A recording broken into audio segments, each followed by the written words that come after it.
Saludos a todos, todas, bienvenidas, bienvenidos nuevamente a este espacio, el Instituto Nacional de Formación Política de Morena. El día de hoy, bueno, voy a retomar el por qué estamos aquí.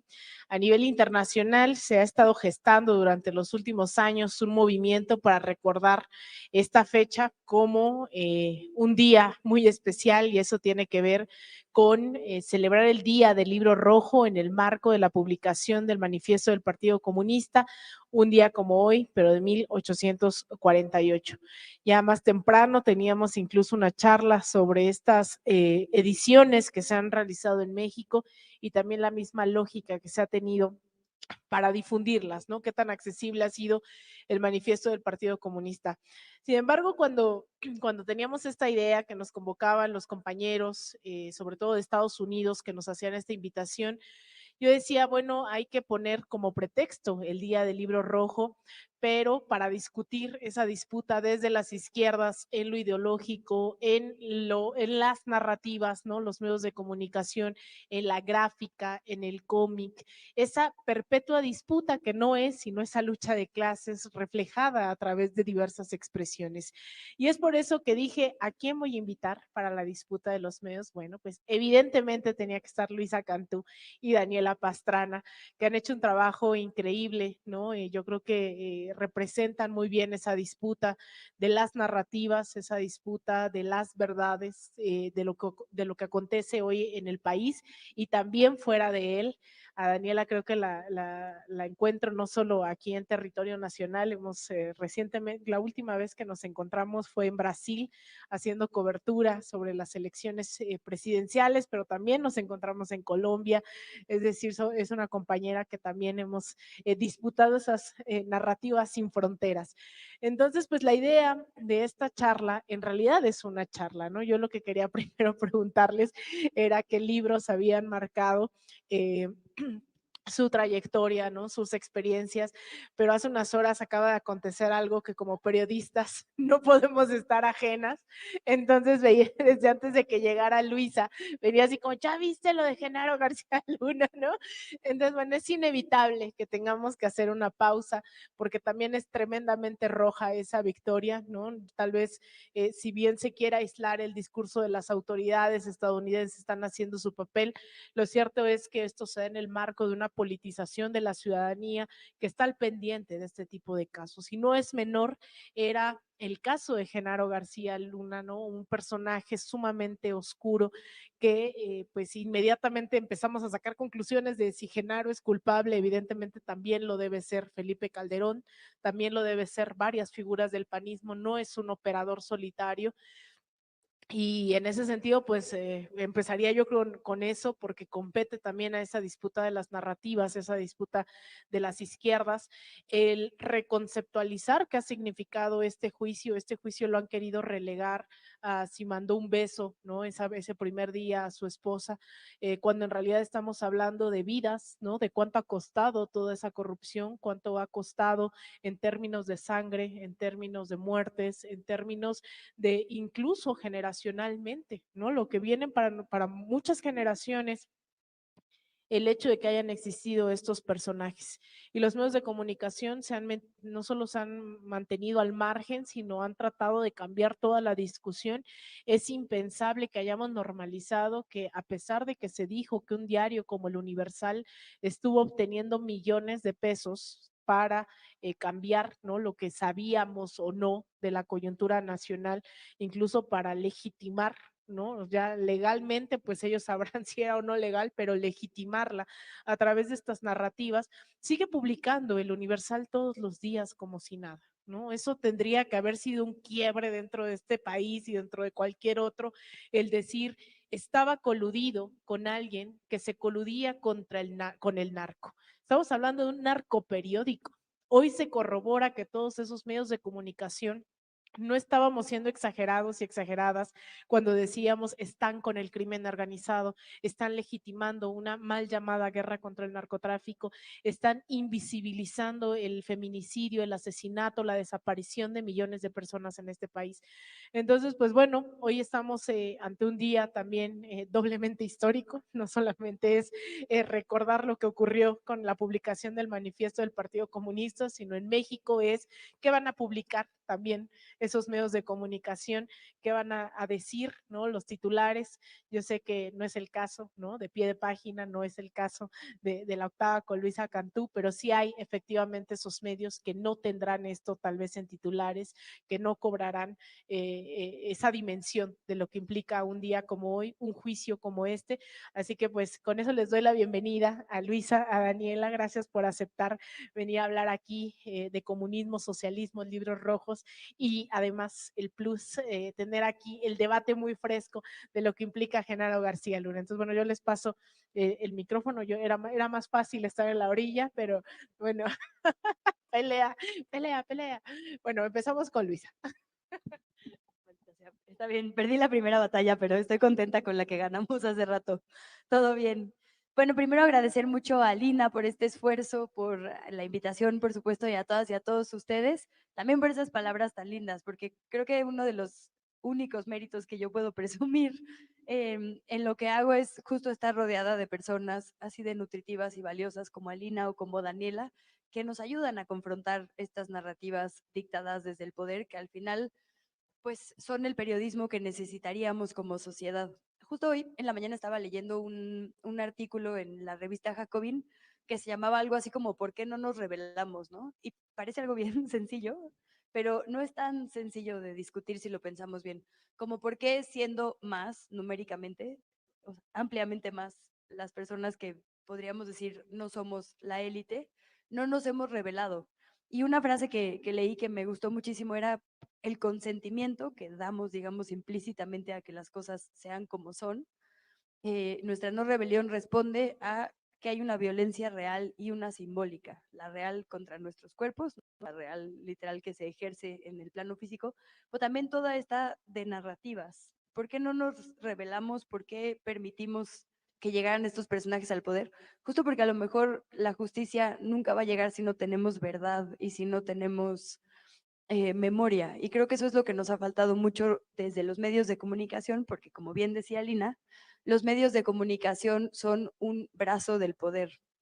En este país, con muy dignas excepciones, la mayoría de los grandes medios o los medios corporativos, de hecho, sirven para legitimar estas narrativas de estos grupos que, como hoy podemos confirmar oficialmente, digo, ya lo habíamos confirmado desde el periodismo, desde la academia, desde nuestra experiencia, digamos, empírica, pero hoy oficialmente hay un veredicto de que esto sucedía, ¿no? De que desde el poder se privilegió a unos cuantos grupos a costa de literalmente nuestras vidas, ¿no? A costa de 100,000 familias que hoy nos falta alguien.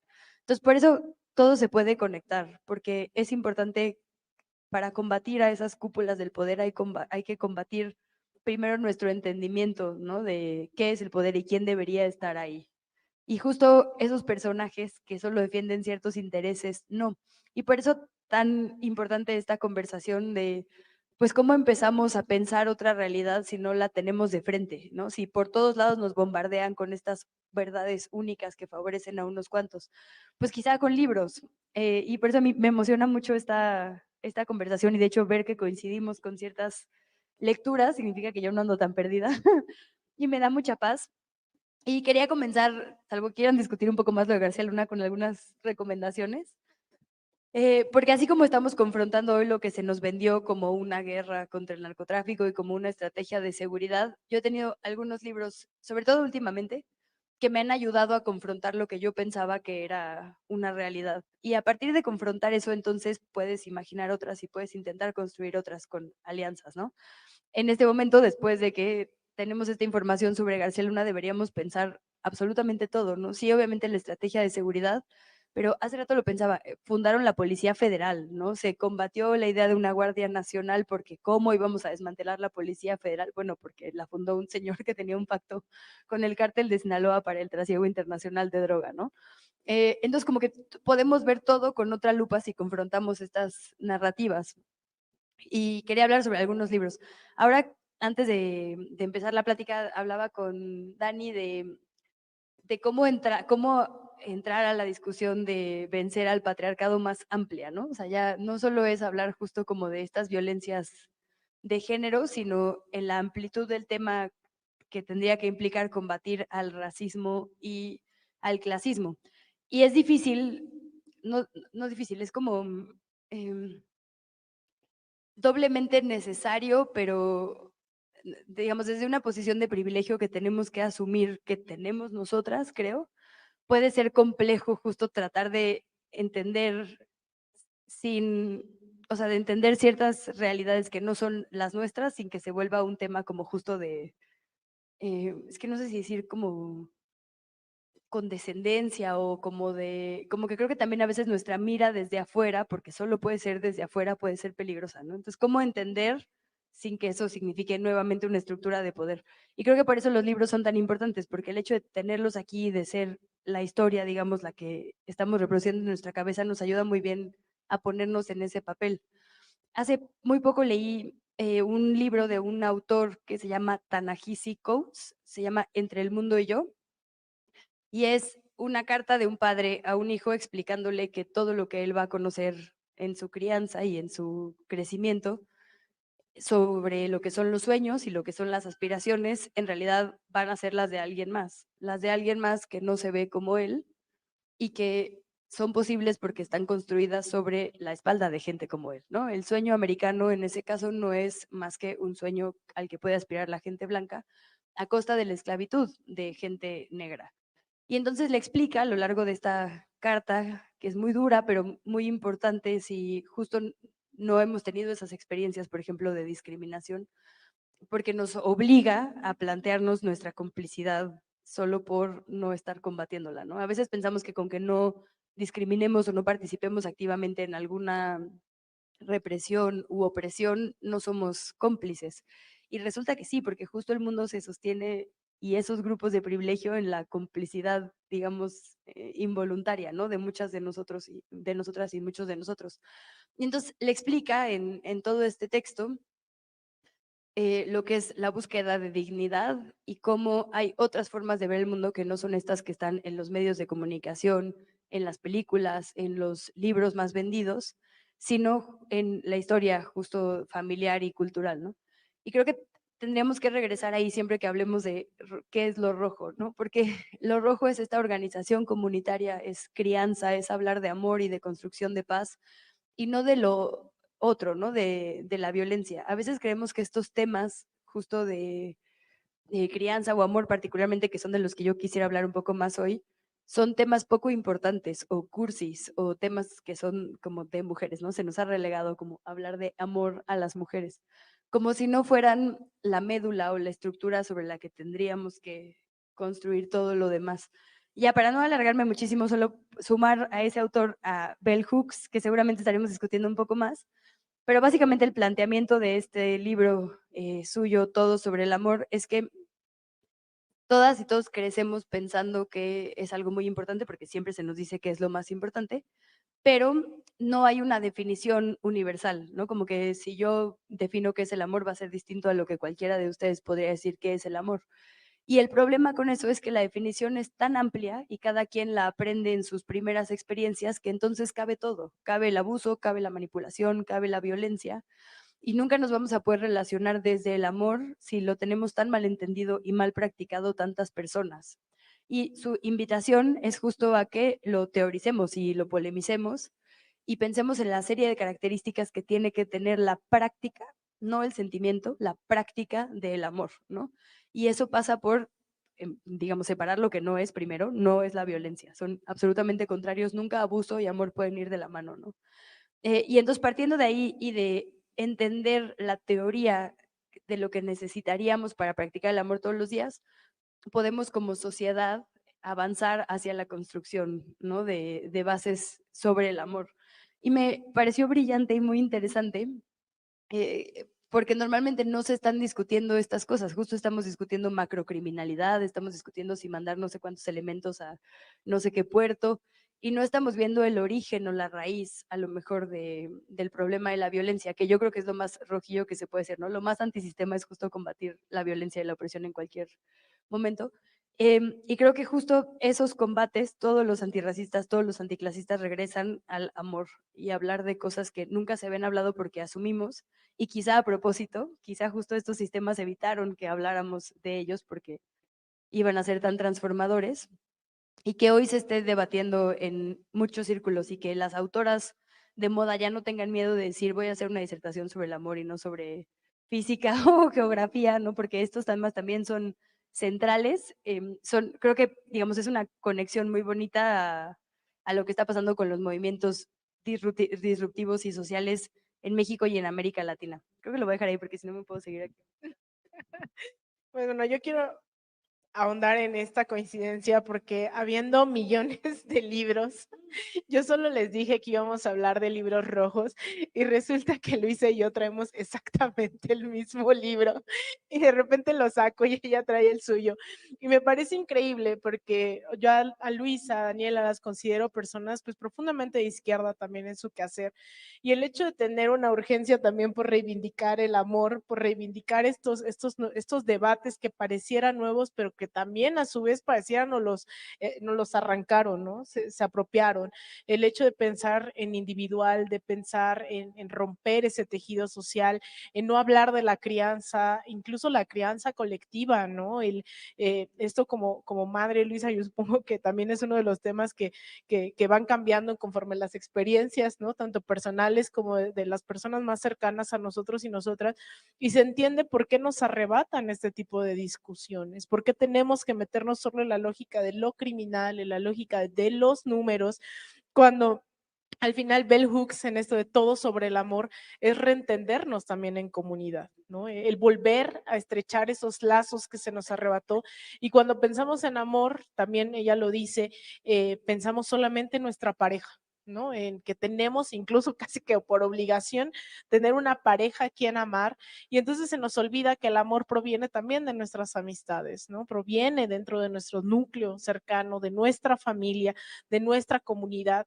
Y ahí es en donde creo que toca también, como parte de ir en contra de estas narrativas hegemónicas, nuevamente situar estos debates, ¿no? Que a veces, si lo dice el Che Guevara suena bien bonito, ¿no?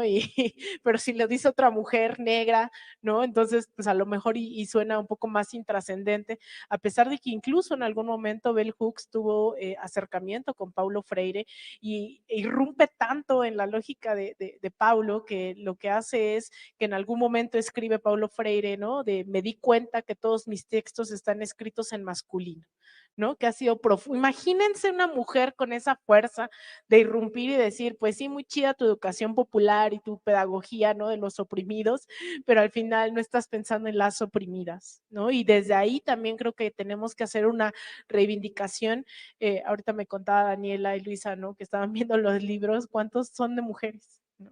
Y cuántos de esos que son de mujeres la gente consume, ¿no? O sea, porque una cosa es que pues existan, pero la otra es que también la gente le interese, porque el saber es masculino, ¿no? El saber tiene rostro de hombre, ¿no? Es una pluma masculina. Entonces, yo creo que esos son, ¿no? Les decía Lisa hace rato, no me robes mi discurso de que este es el nuevo libro rojo, pero efectivamente creo que son tan radicales, ¿no? Que tendríamos de verdad que estar pensando en qué es esa parte roja de la vida contemporánea. Entonces, bueno, sé que tienes mucho, ya te vi tomando nota, Daniela. Entonces, bueno, te paso el micrófono.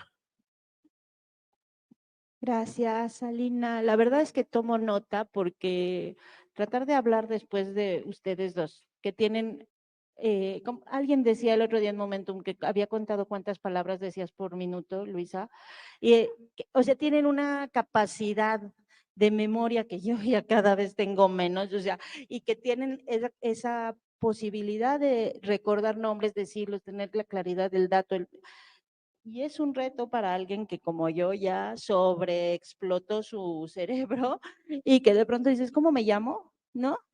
Pero bueno, quiero decirles, me alegra mucho estar aquí, me alegra mucho que el Partido Morena, creo que se han tardado como 4 años, pero me alegra mucho que estén haciendo estas cosas en Morena. Quiero felicitarte, Alina, por la iniciativa, por meterle empuje, porque un partido que no forma cuadros, un partido que no hace este tipo de reflexiones, pues se queda en nada, en un cascarón, y eso es lo que estaba pasando con Morena. Y pues yo creo que se lo había dicho al Fisgón alguna vez en un programa El Chamuco, decía, pues su formación política, o sea, porque ¿qué va a pasar después de 2024, no? Entonces me parece muy lindo que se esté haciendo y me pareció una idea maravillosa que se hiciera a partir de esta idea de las lecturas de los libros rojos, que yo estoy convencida, sí tenemos que empezar por el manifiesto del Partido Comunista, sí tenemos que empezar por leer El Capital, pero tenemos que ponerle otros 2 pisos a esa discusión.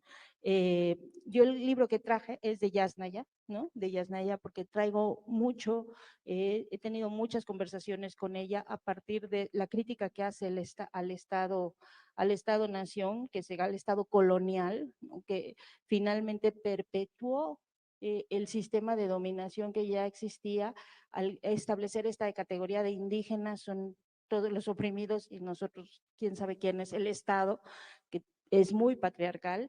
Y también tenemos que ir desmontando algo que parece muy fácil, pero que cuando te das cuenta que hace 70 años, lo platicaba ayer en la casa con Andy y con mi madre, le decía, ¿se dan cuenta que cuando mi mamá nació todavía no podíamos votar las mujeres en México?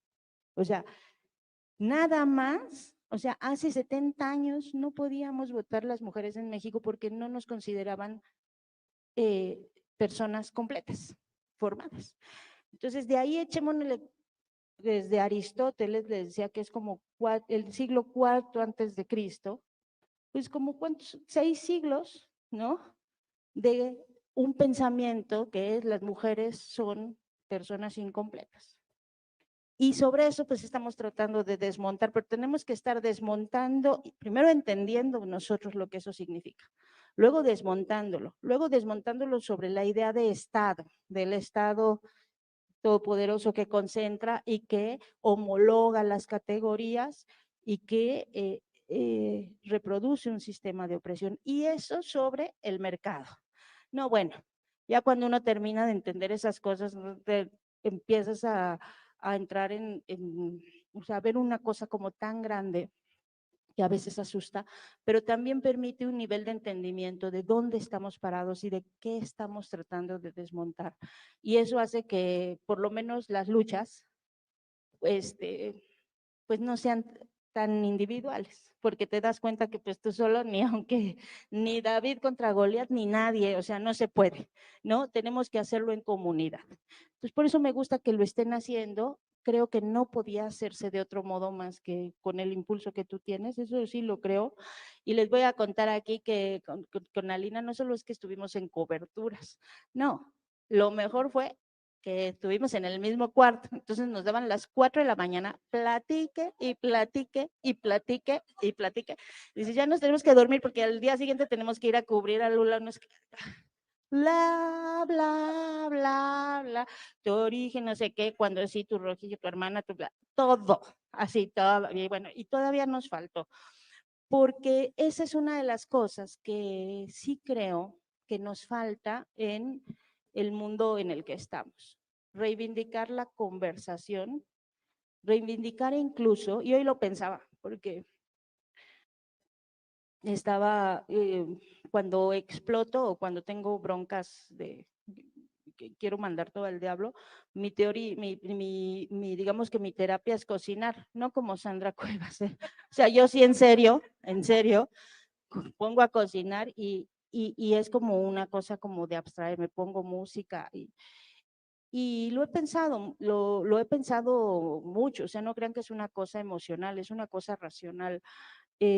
Cómo se ha ido desmembrando la idea, o sea, cómo se fue instalando en nuestra psique la idea de que la cocina es algo malo, es algo de mujeres, es algo que nos oprime. Sí, claro, porque se ha usado como herramienta de opresión, pero en realidad es que todos deberíamos saber cocinar, ellos deberían saber, decía Cao Sirenio, y ya con eso voy a ir como tratando de aclarar cosas, que, porque yo siempre digo que cuando los hombres, que si los hombres tuvieran menstruación no habría machismo, porque entenderían lo que significa un cambio hormonal, que los hombres lo tienen una vez en su vida y nosotros cada mes, ¿no? Durante no sé cuánto y luego échate la menopausia y todas esas cosas. Bueno, Cao me decía, bueno, si las personas que viven en la ciudad supieran lo que cuesta sacar una cubeta de limón o de pepino o de fresa del campo, no la desperdiciarían. Lo que pasa es que en la ciudad llegamos ya a un punto en el que pues todo lo compramos. Entonces si lo compras, pues lo tiras porque a ti no te costó sacarlo de la tierra. A ti no te costó cargar la cubeta. A ti no te costó la pizca, ¿no? Y como ese tipo de cosas, vamos perdiendo la memoria y vamos perdiendo la posibilidad de entender la importancia que es hacerse, preparar un alimento, prepararlo para ti, prepararlo para los demás, preparar el alimento. Y entonces, pues sí, nos van convenciendo de que pues es que eso es una cosa mala y por eso lo hacen las mujeres que son personas inacabadas, los hombres hacen la política y las guerras porque eso sí es importante y luego el fútbol también porque es importante y luego los negocios y luego el mercado. Y entonces cuando las mujeres decimos vamos a enfrentar, ¿no? A querer un poco de igualdad porque el asunto es que sí, o sea, eso es quédate en la cocina, cuida a tus hijos, no leas libros, ¿no? O sea, es que es el paquete completo, no nada más es haz de comer. Entonces, cuando dices, yo también quiero leer, yo también quiero tener conocimientos, y en este sistema, las mujeres que leemos y que tenemos conocimientos, pues son las cortesanas, son las putas, porque así se estableció, ¿no? Las santas que hacen de comer y cuidan a los hijos, las putas que son las que pueden leer y tener acceso a libros en un pasado muy, muy reciente. Entonces, sí, también quiero yo pues trabajar y hacer estas cosas. Nos van convenciendo de que lo importante es salir a trabajar y salir a ser explotadas, ¿no? Al final de cuentas, salir a ser explotadas. Y ahora vamos a hablar de por qué sí es importante empezar a leer a Marx, porque ese sistema, última capa de las tres tipos de opresión que tenemos, porque la primera es la más evidente, es esta, la capitalista, la que nos puede ayudar a entender la lectura de Marx, de Engels y de un montón de personas que podríamos platicar, es la evidente, ¿no? La del mercado, la que tenemos que ir y enfrentar esos sistemas de explotación donde te dicen, te voy a dar trabajo y dices, no, lo que me vas a dar es opresión, porque tú has aprendido, ser humano, a acumular riquezas y a que todo lo compras. Entonces, que alguien siembre su tomate o siembre el tomate que me voy a comer yo y yo lo compro. Y alguien que cargue, y alguien que limpie el baño, y alguien que lave la ropa, y a todo le pago. Entonces, yo acumulo el dinero, yo les doy trabajo y les pago. No, tú oprimes a otras personas. Aprende a lavar tus calcetines, a hacer tu comida, aprende a cuidar a tus hijos. O sea, aprende todo eso y no tienes por qué ir a pagar por todo, porque eso es lo que nos ha instalado esta idea de que todo se puede comprar, que la tenemos mucho en las ciudades y que funciona mucho y que sí, la lectura de Marx y Engels ayuda a ir entendiendo y a desmontar. Ahora, qué es lo que creo y por qué estoy leyendo mucho a Yasnaya y a una escritora guatemalteca, Cunes se llama, Aura Cunes. Porque yo creo que en este siglo y en este continente en el que estamos, tenemos que irnos a ponerle ya 2 pisos más a esa discusión. O sea, sí, empezar con ellos y luego empezar a entender que antes de eso hubo una estructura colonial, se ordenó el mundo a partir del colonialismo, de las invasiones en África, en América, de manera en la que igual, o sea, antes de eso, el capitalismo no se pudo haber desarrollado sin el colonialismo y sin crear estas categorías de unos cuentan menos porque son indígenas y otros contamos más porque somos blancos, criollos, mestizos, bla, bla, bla, lo que quieran. Y antes de eso existía hace 4000 años el patriarcado, ¿no? Y esa, pues si no desmontamos eso, por eso las luchas no pueden así, porque de pronto eso es, y pasó mucho con el Me Too, ¿no? Y nos enfrentaban a nosotros y nos siguen enfrentando estas discusiones porque dices, ¿qué hago? Denuncio al colega que es el único que está luchando contra las minas en Guanajuato, ¿no? O que está luchando o trabajando por los desaparecidos en Morelos o en Guerrero, pero que tiene unas actitudes machistas y unas actitudes de acoso internas y unas violencias hacia otras mujeres ahí en ese medio. Denuncio públicamente al colega reportero que está jode a otras compañeras cuando es el único o una única voz de izquierda que está defendiendo esto. Nos meten en unos bretes porque no se pueden ya pensar las luchas de esas tres luchas separadas. No podemos dejar de ver que somos coloniales. Marx nunca supo lo que era una opresión, nunca supo lo que era ser una colonia, nunca supo lo que era ser indígena. Llegó hasta los obreros, ¿no? Llegó hasta la lucha de clases, pero no llegó a desmontar y no llegó a entender lo que significa esto de ser países colonizados, donde tu aspiración es la forma de vida de Estados Unidos, ¿no? El American Way of Life o lo que sea, y no llegó muchísimo menos a entender lo que es ser mujer y tener estas únicas opciones en la vida, ¿no? De ser la santa o la puta. Y de pronto dices, no quiero ser ni una ni otra, o sea, lávate tus calzones, o sea, neta, ¿no? Y yo quiero leer el libro, porque también quiero tener conocimiento. Entonces, creo que ahí, cuando estamos en este momento, en estas luchas, ya no podemos ver una sin la otra. Es como si las hubiera, decía Yasnaya el otro día en una clase que teníamos, es como si una fuera el azul y otro el blanco y otro el amarillo y los hubieras revuelto con una mezcladora. Y están mezclados. Entonces tenemos que empezar a ir desmontando todas y empezar a vernos en lo común, en lo colectivo, pero seriamente. Y eso es bien difícil cuando ya estamos con el chip súper urbano, súper capitalista, súper tratar de, no, nosotros siempre queremos hacer con lo colectivo y al final siempre termina cargando una la chamba de otros 10 y dices, no, eso no es colectivo, ¿no? Lo colectivo es cómo vamos a discutir qué es eso y qué es lo colectivo, lo común, eso ya te lo voy a dejar a ti porque, sí, porque además podemos platicar muchas horas, Alina y yo, ya lo hemos platicado, nosotros platicamos mucho, pero esto de lo común es, dices, cuando, por ejemplo, en el Parlamento británico dicen los comunes, ¿no? O cuando dices común y corriente, ¿qué es lo común? ¿No? ¿Qué es lo comunitario? Lo común es lo que nos hace estar con otros, ¿no? Lo que nos acerca a los otros. Claro, no aristocrática, no las élites, no los que van concentrando el poder, ¿no? Los lores, los aristócratas, los burgueses, los pónganles las categorías que quieran, que son ciertamente bien poquitos, numéricamente. Todos los demás somos comunes. Todos los demás somos comunes y corrientes, dirían, ¿no? Pero, pues es finalmente quienes sostenemos estas posibilidades de que esas élites se mantengan. Entonces ya con eso cierro porque creo que es una idea, una cosa muy buena que haya coincidido el aniversario de la publicación del manifiesto del Partido Comunista y el Día del Libro Rojo con la declaración de García Luna culpable.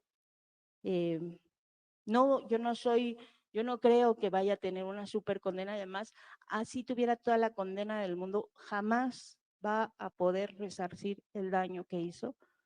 No es un tema solo de dinero y de narcotráfico y de corrupción, es un tema de vidas quebradas, de personas torturadas, de personas desaparecidas. O sea, jamás en su vida, haga lo que haga, va a poder resarcir el daño que le hizo a este país. Eh, pero pues qué bueno que cayó el mismo día y que tenemos para festejar las tres cosas, ¿no? Muchas gracias. Pues bueno, yo creo que aquí efectivamente podemos hablar muchas horas. No es una exageración que nos dormíamos a las 3 de la mañana hablando y hablando en Brasil y decíamos como, no, es que fíjate, y la derecha está haciendo esto, y entonces los discursos y de repente nuestras vidas, ¿no? Cómo iban intrínsecas.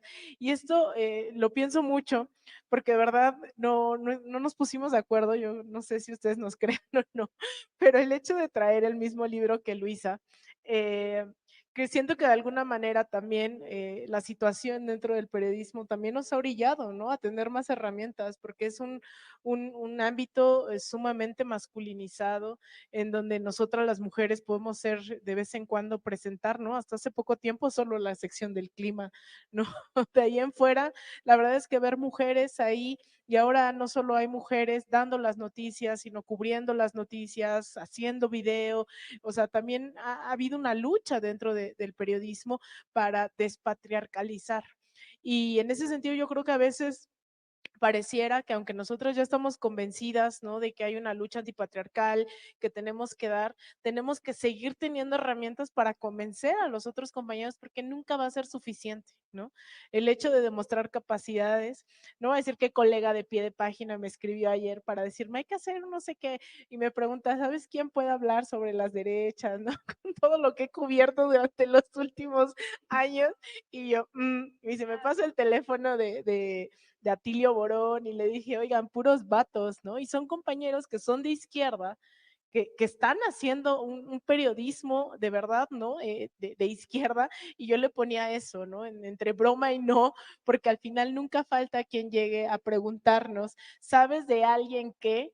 ¿No? Cuando nosotras estamos haciendo eso, que lleguen a preguntarnos, ¿sabes de alguien que sepa de América Latina, Lina? Yo no, pues quién sabe, ¿no? No tengo idea de alguien que sepa de América Latina. Entonces yo creo que a veces también ese patriarcado también nos ha orillado a formarnos más también dentro de la lucha feminista, ¿no? El tener herramientas de disputa y aún así estamos convencidas de que hay que dar por ejemplo, esta cita de Bell Hooks en donde dice, la toma de conciencia feminista por parte de los hombres es tan esencial para el movimiento revolucionario como los grupos de mujeres. Si se hubiera hecho hincapié en los grupos masculinos que enseñaran a los niños y a los hombres qué es el sexismo y cómo puede transformarse, a los medios de comunicación de masas les habría resultado imposible retratar al movimiento como un movimiento antihombres. También habría evitado la formación de un movimiento masculino antifeminista. A menudo los grupos de hombres se formaron siguiendo los pasos de un feminismo contemporáneo que no abordaba en absoluto las cuestiones del sexismo y la dominación masculina. Al igual que el feminismo basado en el estilo de vida y dirigido a las mujeres, estos grupos a menudo se volvieron espacios terapéuticos en los que los hombres se enfrentaban a sus heridas sin una crítica al patriarcado o un programa de resistencia a la dominación masculina. El movimiento feminista futuro no cometerá este error, ¿no? O sea, ese tipo de discusiones que aspiramos que se den en los medios de comunicación, que en el Instituto de Formación Política, ¿no? Porque es realidad que aunque haya grupos que estén disputando las nuevas masculinidades, incluso desde un sector de mujeres se cuestiona y se burla, ¿no? De eso, pero tiene que ver con que también estos grupos a veces no optan por una reflexión realmente, ¿no? De clase, de género, y se queda más en exculparse, ¿no? Y de sentir como, bueno, yo ya estoy consciente, pero en la acción se vuelven cómplices de esos que hablaba Luisa, de cómo se legitima nuevamente este sistema patriarcal.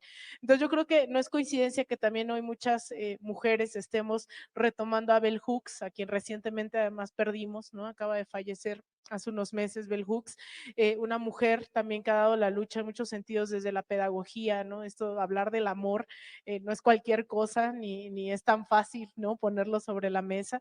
Entonces yo creo que es interesante saber que al menos estamos también en esa necesidad de encontrar herramientas, de entendernos, porque no falta el haber interiorizado también esas críticas, ¿no? De estos grupos antifeministas en donde te hacen cuestionarte, ¿no? Y te da el síndrome del impostor y empieza a decir, no, a lo mejor sí, no, soy yo, a lo mejor yo estoy exagerada, o a lo mejor no es tan violento, a lo mejor no soy yo, ¿no? Son otras cosas, otros factores.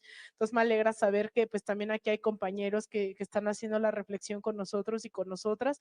También incluso que el instituto se ha preocupado por tener un espacio integral de género en el cual se está dando también esa disputa aquí. Perla, quien también ha sido parte de este esfuerzo de la Semana del Libro Rojo, pues está llevando también una tarea muy importante, que es este programa integral de género, que se hablen de las nuevas masculinidades, que se hablen de los feminismos, ¿no? Y creo que en un país con más de 10 feminicidios al día, pues no es menor la tarea, ¿no? Tanto en los medios como en las calles, como en las aulas, creo que no es menor. Y yo de hecho diría que los medios tenemos la responsabilidad extra, ¿no? De desmontar estas narrativas, porque pues al ser, digamos, el vínculo entre lo que son las noticias y por lo tanto realidad y la sociedad, obviamente la carga que llevamos es muchísima. Creo que, o sea, está bien partir, o a mí me parecería importante reconocer que todas las personas o la mayoría de las personas, y por eso es importante hablar de capas de opresión, tenemos sesgos de privilegio, ¿no? Por eso la lectura es tan fundamental. Digo, por supuesto, también la conversación y esta reivindicación que hacen Alina y Daniela de la conversación es muy importante, porque a veces hay cosas que no alcanzamos a ver por nuestro privilegio, ¿no? Y la única forma de verlas es intentándolo, poniendo atención, porque solo así verdaderamente vamos a tener una lucha unitaria y colectiva. En este mismo libro que les decía hace rato, el autor describe que una vez hizo un amigo en un viaje y entonces cuando estuvo con el amigo recorriendo las calles de la ciudad, todo el tiempo tuvo miedo de que el amigo en realidad estaba fingiendo quererlo o agradarle para asaltarlo, porque esa era su realidad, ¿no? Estaba, digamos, acostumbrado a esas violencias. A mí nunca me ha pasado tener miedo de hacer un amigo, ¿no? Y haber escuchado a esa persona contarlo y haber como tratado de entender esas otras vivencias, me ayudó a entender que tengo un montón de sesgos de privilegio a desmontar, porque mientras no los desmonte voy a seguir siendo de alguna manera cómplice, ¿no? Entonces, eso me parece muy importante, decir que la lectura sirve para eso, la conversación, y la conversación cuando somos mujeres es un tema muy político, porque si bien no todas en este momento somos silenciadas, y aquí vemos tres pruebas de ello, de que efectivamente hay generaciones que no votaron y hoy han visto a mujeres, ¿no? Presidentas o gobernando, el costo, aunque no seamos silenciadas, el costo de ser escuchadas todavía es mucho mayor que para los hombres, ¿no? Esto del síndrome del impostor es algo de lo que hablamos mucho las mujeres, porque es un costo altísimo. Y justo nuestra historia completa, o por lo menos la historia universal oficial, está fundada en que las mujeres estemos calladas. La ciencia está basada, digamos, en una perspectiva muy capitalista y muy machista. Y pienso en como algunos ejemplos también de libros que han desmontado esto. Este de Mary Beard es buenísimo, se llama Mujeres y Poder, y habla desde la Odisea, ¿no? Así de 3000 años, Homero, que en realidad no es tanto la historia solo de Odiseo, ¿no? También es de Penélope. Y Penélope se dedica a ser callada en la historia, o por sus pretendientes o por su hijo. Desde ahí, desde los mitos fundacionales, nos van diciendo que nuestro lugar es estar calladas, ¿no? La cuna de la civilización, Grecia, cuenta aquí la historia, por ejemplo, de la Medusa, ¿no? Y cómo es este símbolo de la mujer, bueno, se hacen memes de mujeres políticas como Medusa porque es justo la mujer terrible, ¿no? El mito es una mujer que fue violada, una mujer bella, violada por Poseidón en el templo de Atena, y entonces a ella la castiga, no a él, a ella, ¿no? A la mujer violada. Y la castiga con que va a convertir en piedra a toda la demás gente que vea hasta que el héroe, me parece que es Perseo, le corta la cabeza, ¿no? Y entonces la mujer violada se vuelve esta mujer terrible a la que nadie puede ver porque verla te convertiría a ti en piedra. Y ese ha sido un símbolo de cultura universal, ¿no?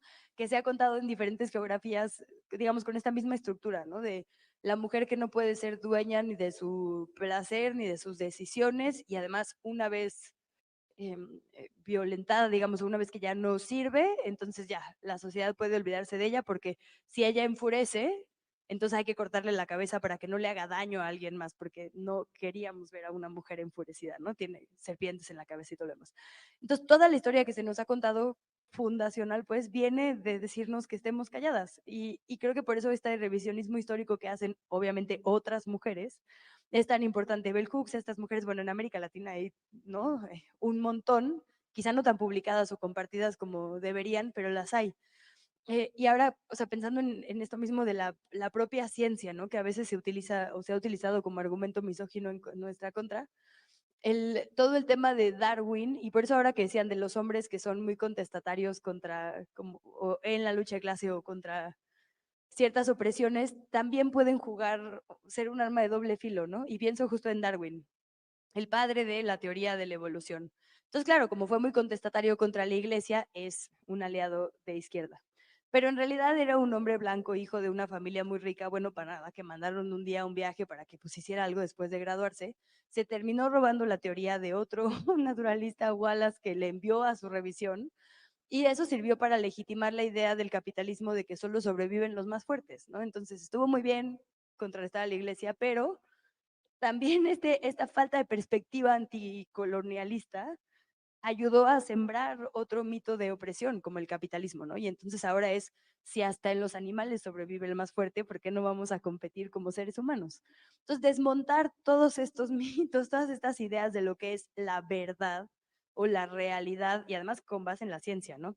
Porque claro, ¿quién hizo la ciencia? Por lo menos en ese entonces la Royal Society, que eran otro grupo de hombres blancos que se aplaudían entre ellos, ¿no? Así, muy bien, amigo, tu texto está bien padre. Cualquier parecido con la realidad actual es mera coincidencia, ¿no? Entonces, ¿cómo pensarnos fuera de ahí, no? Si todas nuestras sociedades tienen estos cimientos, pues reivindicando, uno, la voz de las mujeres que tenemos otras experiencias que no son estos sesgos de privilegio y podemos construir desde otro lado. Por eso, como que ya no podemos hablar de ser de izquierda sin el feminismo, ¿no? O de ser rojillo justo o de cualquier cosa roja sin una perspectiva feminista. El feminismo no solo es decir, sí, las mujeres, arriba las mujeres y demás, ¿no? Es justo desmontar todas estas fundaciones que son patriarcales que terminaron siendo el precedente a un racismo y clasismo contemporáneo que nos hace muchísimo daño. Eh, y pues bueno, ya yo solo quería decir en esta misma idea de como que la conversación se amplía cuando leemos, pues que justo eso, ¿no? La posibilidad de que haya hoy muchas mujeres dejando sus manifiestos que contradicen estos manifiestos que ya no son vigentes o que nos dieron una base pero no son nuestra única lucha ahora, también es una forma de construir. Nosotras leer en este momento con esta facilidad, ¿no? En ningún otro momento de la historia se ha podido leer un libro de una mujer colombiana, guatemalteca, alemana o así, como es ahora. Y ese tendría que ser también algo que aprovechemos como herramienta de comunidad, nosotras y nosotros. Y bueno, hablar de temas de mujeres no debería, o sea, más bien la crianza no debería asumirse como un tema de mujeres, pero también creo que está bien que tengamos esa bandera, ahora como retomando apuntes de lo que decían ahora, y de crianza colectiva. Justo los temas que se nos han relegado como si fueran temas menos importantes, en realidad son los temas más importantes. Y justo creo que lo saben, por eso estaban relegados. Y como resignificarlos, creo que también es una forma de dar batalla. Ahora que decía Dani, ¿no? La cocina era este lugar como para las mujeres que se menosprecia, excepto si es alta cocina, porque los chefs son hombres, ¿no? Mi hermana que se dedica a eso, por ejemplo, es, sí, está muy bien si es para cocinarle a tus hijos y a tus hijas, pero si es alta cocina profesional, entonces las mujeres no aguantan y este nivel es de chefs, ¿no? Entonces, como que todo puede reinterpretarse para cambiar, o sea, todo puede justo resignificarse para que sea algo comunitario y no patriarcal o de élite como en muchas ocasiones ha sido. Y creo que justo los ejercicios de lectura, de conversación, van a ser una base muy importante. Entonces, qué bonito coincidir en recomendaciones, en lecturas y en perspectivas. Yo solo diría que cualquier persona que se esté formando políticamente lo que tendría que hacer antes que nada es justo buscar un montón de libros hoy que están tan al alcance. Además, creo que políticamente nunca habíamos tenido un esfuerzo como el que tenemos hoy de abaratar los libros, de acercarlos a distintos lugares donde antes no eran tan accesibles, incluso de tener conversaciones sobre libros, ¿no? En lo digital, en lo presencial, en las plazas públicas, como que la lectura puede ser una herramienta de muchos despertares y qué bueno que se aproveche y qué bueno que justo sea el centro de nuestra conversación aquí. Muchas gracias, Luisa. Bueno, en el tema de la ciencia, pues basta ver, bueno, yo no sé cómo les fue a las mujeres que están aquí con el tema de las vacunas, ¿no? Pero es una locura pensar que nos vacunaron a millones de personas alrededor del mundo y no se les ocurrió pensar en las mujeres, ¿no? Entonces, hemos visto desórdenes en los ciclos menstruales, hemos visto alteraciones físicas, ¿no? Yo en algún momento decía, ¿cómo si mi compañero tiene la vasectomía? ¿Cómo es que no tengo mi periodo, no? Y fue a propósito de las vacunas, y eso se ha venido replicando a lo largo y ancho del continente. O sea, la ciencia es sumamente patriarcal también, ¿no? O sea, no es posible que siendo mayoría, aún las mujeres no se detuvieron a pensar en las consecuencias que una vacuna contra el COVID iba a tener, ¿no? Entonces, ni siquiera es como debate de otro siglo, acaba de ocurrir, está ocurriendo en estos momentos. Yo creo que las reivindicaciones también en estos momentos de los libros, ¿no? Yo hace unos días tuiteaba algo así como que la derecha nos quiere arrebatar cual en la Santa Inquisición, nos quieren quitar los libros, ¿no? Con lo que acaba de ocurrir en la alcaldía Cuauhtémoc y la librería Volcana con Sandra Cuevas, nos quieren quitar la música, ¿no? Con lo que acaba de ocurrir también les fueron a pintar suásticas en el multiforo Alicia, que es un símbolo, ¿no? También de esta ciudad de cultura, ¿no? Antisistémica. Acaban de golpear a Víctor García Zapata, que es un compañero que también está al frente de un espacio abiertamente punk, ¿no? Anarquista como Venas Rotas. Amenazaron de muerte también en redes sociales a Raúl Romero, ¿no? Un compañero también abiertamente anticapitalista. Bueno, qué decir de un montón de compañeros periodistas, ¿no? Que estamos también en el mecanismo de protección por las amenazas. Sin embargo, es importante señalar que esta lucha tiene que ir a la par, ¿no? Lo antipatriarcal con lo antifascista, lo anticapitalista, que de otro modo no se va a poder avanzar. Y creo que somos muchas mujeres hoy las que estamos también participando de estos espacios. Decía Daniela, van 4 años tarde, ¿no? Pues sí, efectivamente, ¿no? Yo estoy aquí desde hace un año en el instituto y en los últimos meses el instituto así floreció, ¿no? Como no lo había hecho, porque también la formación política, pues también es motivo de disputa, ¿no? Es hacia dónde estás llevando la formación política. El PAN tiene formación política, el PRI tiene formación política. El punto es por qué tendríamos y cómo tendríamos que hacer la formación política en este país y más en un partido, ¿no? Que también pues es uno de los más grandes en el continente con su militancia y aún así es uno de los más nuevos y esa es una de las grandes condiciones sui generis del continente. Morena como partido tiene 8 años, ¿no? Ningún partido llega y tiene 4 años gobernando. Entonces un partido a los 4 años ganar la presidencia no pasa, ¿no? Entonces, evidentemente también un instituto de formación política que está transitando entre que si era movimiento y ahora es partido y si se aspira a ser partido movimiento, en dónde está situado. Y yo creo que hoy pues esa es la intención, ¿no? Y también ver que muchos de los compañeros y compañeras que están aquí en el instituto pues son de primera, que están también ahí en las calles, que estamos llevando cursos literalmente a todo el país. Ha sido una gran sorpresa también ver en lo que nos hemos metido, ¿no? Estos días estamos dando no solo círculos de estudio en la Ciudad de México, aquí en las instalaciones en todo el país, sino además también a los compañeros y compañeras mexicanas en Estados Unidos. Entonces, ha sido un esfuerzo de verdad brutal y pensar que podemos transversalizar ya estas conversaciones a un tema de género, de raza, de clase, bueno, de etnia, ¿no? La traducción ahí del inglés al español eh, es diferente.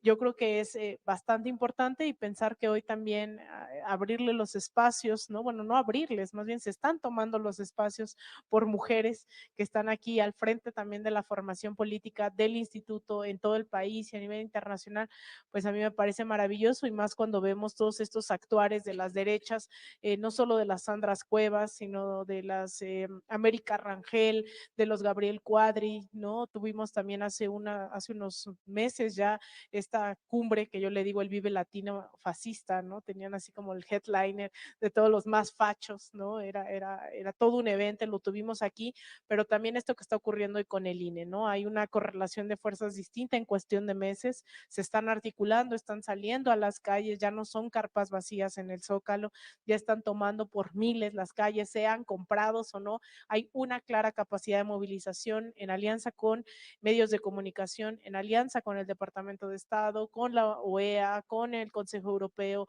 es decir, ya se lo están tomando en serio también, ¿no? Y creo que en ese sentido también la urgencia de un movimiento, en este caso, bueno, Morena se asume partido movimiento, ¿no? O sea, yo digo una alianza, la 4T más, le decía de broma a Daniela hace unos días que me preguntaba sobre el evento, yo le decía, oye, no suena tan descarado, porque una conversación de WhatsApp, pero le decía, el instituto tiene que ser esa serie de alianzas también con movimientos, organizaciones de izquierda, militantes, entonces yo decía, no solo la 4T, sino la 4T más, decía, bueno, igual y la voy a reivindicar después, no solo quede en mensaje de WhatsApp. Y yo creo que, bueno, en ese sentido es increíble que también ustedes estén aceptando estar aquí, ¿no? Porque sé que como periodistas, yo pasé en ese debate mucho tiempo, ¿no? Cuando me incorporé aquí, porque primero te meten en el debate si eres periodista o eres activista, ¿no? Eso es súper conocido en el gremio que te empiezan a achacar, o eres periodista o eres activista, ¿no? Pero cuando defiendes a los grandes capitales y claramente eres activista de la derecha, nadie te cuestiona el título. Luego, si eres mujer, pues peor, ¿no? Hay una misoginia interiorizada dentro de también muchos compañeros y compañeras.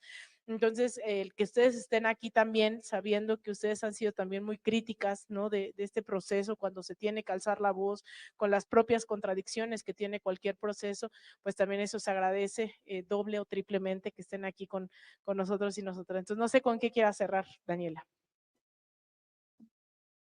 Fíjate que ahorita que te estaba escuchando y que hablaban de la ciencia, me acordé de un dato que vi hace no mucho sobre las mujeres que han ganado, porque yo de pronto me volví muy fanática de María Curie y de su historia por un libro de Rosa Montero, porque justamente el tema para los que estamos, quienes tenemos como base esta cultura castellana que está alfabetizada, pues la lectura es fundamental para acceder al conocimiento. Hay otras formas de acceder a conocimiento en otras culturas, pero en la nuestra es esta.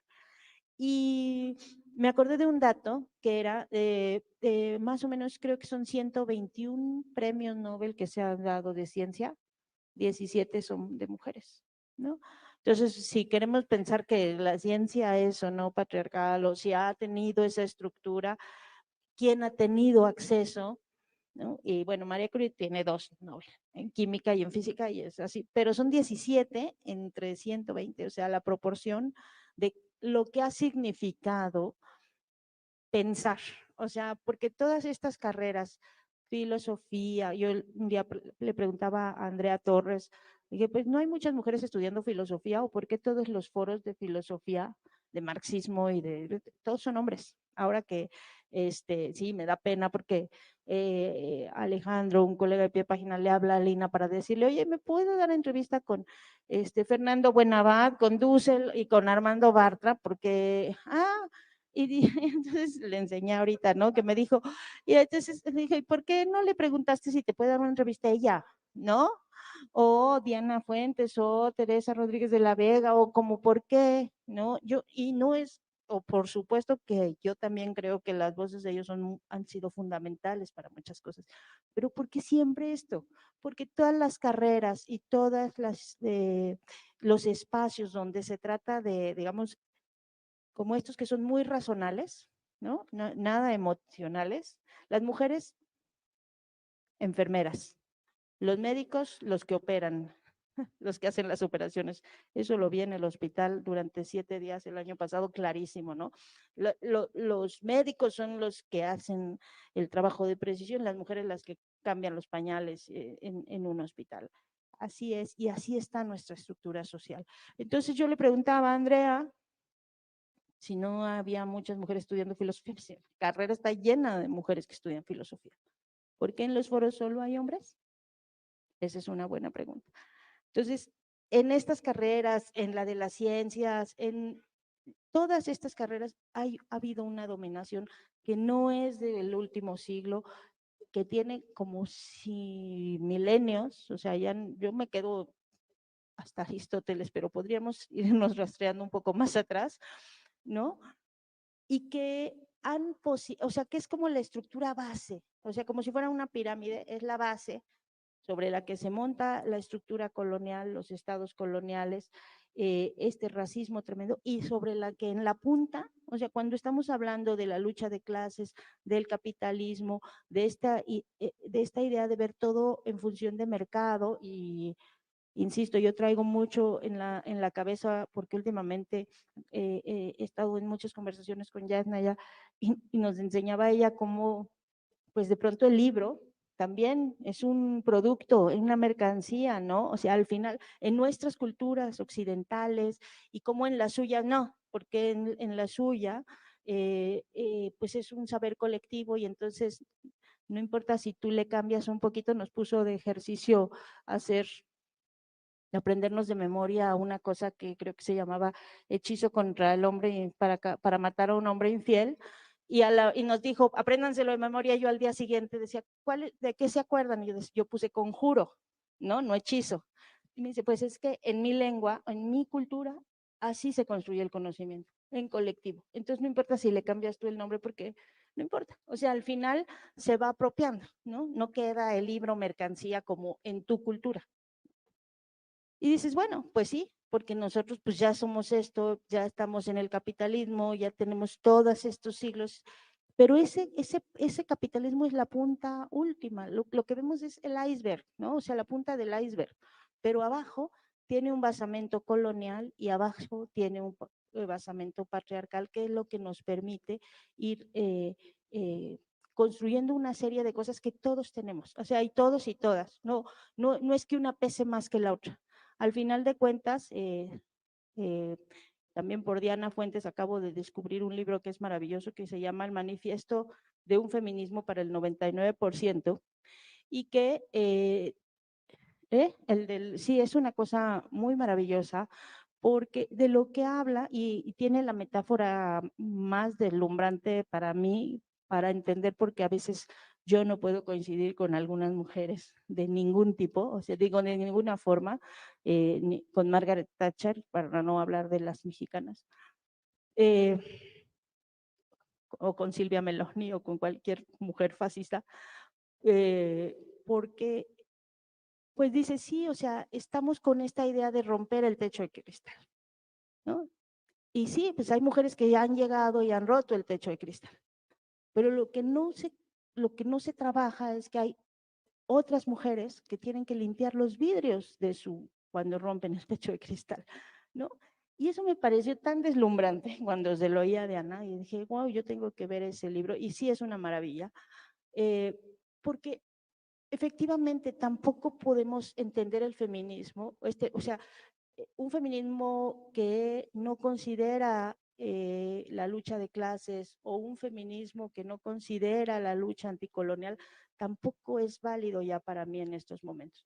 Por eso, sí, o sea, no puedo ir con todas las mujeres 100%, no, o sea, porque las que funcionan para mantener sistemas de opresión sobre pueblos, distintos pueblos, o sobre personas que están, dice mi hijo, en la clase trabajadora, el proletariado, que a veces parece que son palabras ya en desuso, pero que las vemos todos los días, a todas horas, y lo que lo ves tan vigente en la realidad, que dices, ¿cómo puede ser que no me haya dado cuenta en tantos años que eso estaba tan vigente, ¿no? Entonces, por eso las cosas deben ir parejas, porque a lo mejor yo no tengo o sea, mi formación, mi forma de ver, mi vida, pues no ha vivido esas otras opresiones que son como las racistas, ¿no? Yo no, o sea, y a lo mejor por eso puedo tener muchísimo más claridad y entendimiento de la lucha feminista que de la lucha antirracista, porque yo no lo viví. A mí nadie me ha cerrado la puerta por mi color de piel, nunca, jamás, ¿no? Y puedo entender que hay compañeros que tienen, pues sí, la lucha clasista, porque no han vivido, o sea, porque nunca han sido discriminados ni violentados por ser mujeres, ni los acosado por eso, ¿no? Entonces, el punto es ese, ¿no? Para mí es fundamental en estos momentos y sobre todo en este lugar donde estamos. El otro día en el programa de Momentum hablábamos de la desigualdad, que para mí es una cosa increíble cada vez que soy consciente de eso, pensar que México esté entre los países más desiguales del planeta. O sea, es que como vivimos aquí no nos damos cuenta de lo que eso significa. Pero una persona que trabaja aquí 8 horas puede ganar 207 pesos al día gracias a que el presidente duplicó el salario mínimo, ¿no? Una persona que trabaja en Estados Unidos, Jimena, quiero venir, gana $25 a la hora, o sea, 4,000 pesos en un día, frente a los 200 de aquí. Pues por supuesto que las personas migrantes no quieren quedarse en México, quieren seguir a Estados Unidos, pero por supuesto, porque es brutal, o sea, ¿cómo puedes? Gana más, muchísimo más el hermano de no sé quién que está trabajando en una pizzería en Estados Unidos, que yo que tengo 3 trabajos y mantengo un medio y no sé qué, o sea, pero mucho más, el triple que yo, ¿no? Eso es la desigualdad. Entonces, por supuesto que también tenemos que empezar a desmontar eso y terminar para siempre con el feminismo blanco y el feminismo transfóbico y el feminismo, todas esas cosas, porque tampoco, ¿no?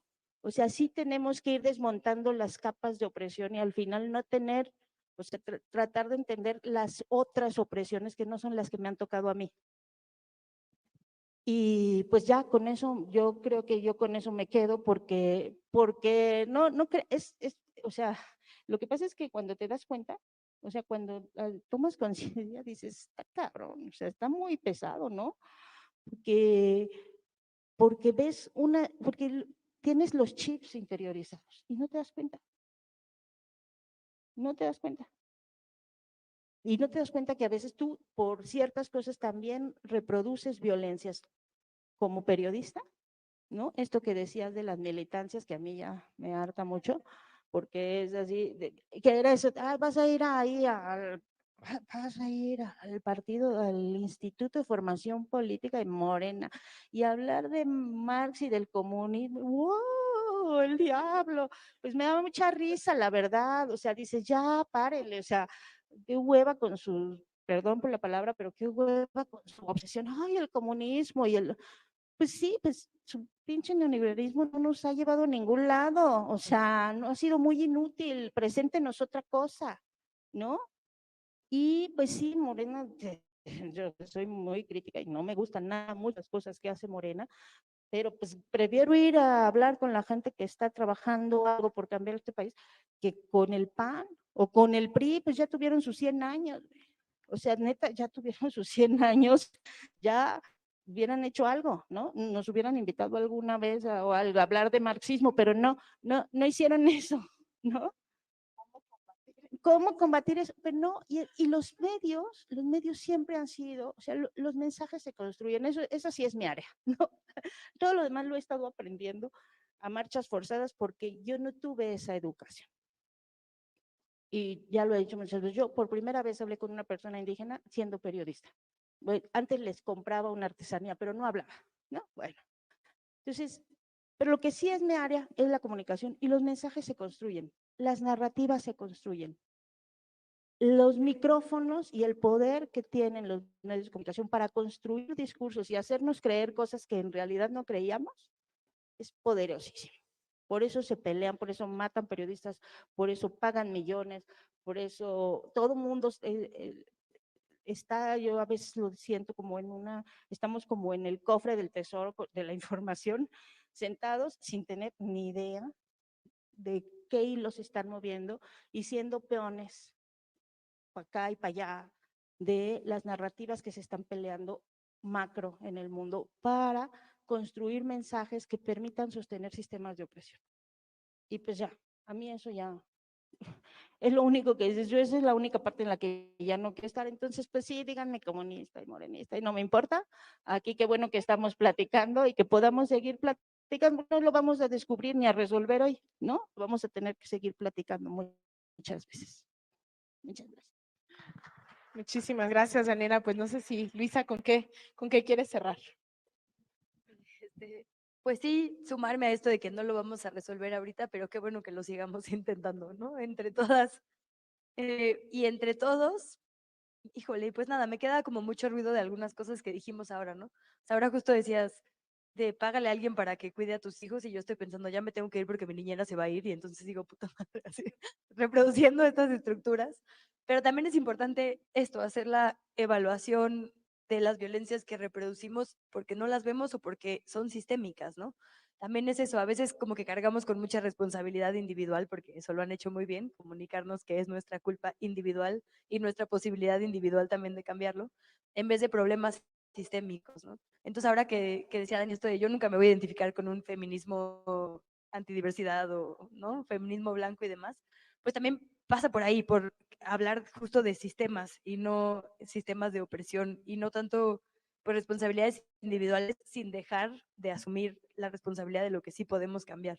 Y ya, pues solo me quedaría pues, sustentando mi decisión de haber traído un libro sobre amor, porque hoy conectándolo con lo de García Luna y todo esto que estamos diciendo que nos preocupa, que es la inseguridad en nuestro país y la construcción de paz, hablamos muy poco justo sobre crianza, ¿no? Ahora venía leyendo una columna sobre lo importante que fue que Rihanna saliera embarazada en el Super Bowl y yo decía, cabrón, yo estoy embarazada, mándenme a mi casa, así. No es poderoso trabajar embarazadas, no mames, perdón, pero es poderoso que podamos estar en paz, ¿no? Que nuestro cuerpo pueda descansar de este mundo que no para ni un segundo. Y eso también son narrativas, ¿no? Que ahora justo por estas conversaciones con más mujeres podemos reflexionar, no desde lo que se nos ametralla y dice en todos los medios hegemónicos, sino desde otras perspectivas. Entonces, pues solo agradecer haber podido estar aquí, haber podido tener esta reflexión y ojalá que sea efectivamente la primera de muchas. Muchas gracias, Luisa. Y pues bueno, vamos concluyendo esta mesa también. ¿Cómo? Claro, adelante, adelante, adelante.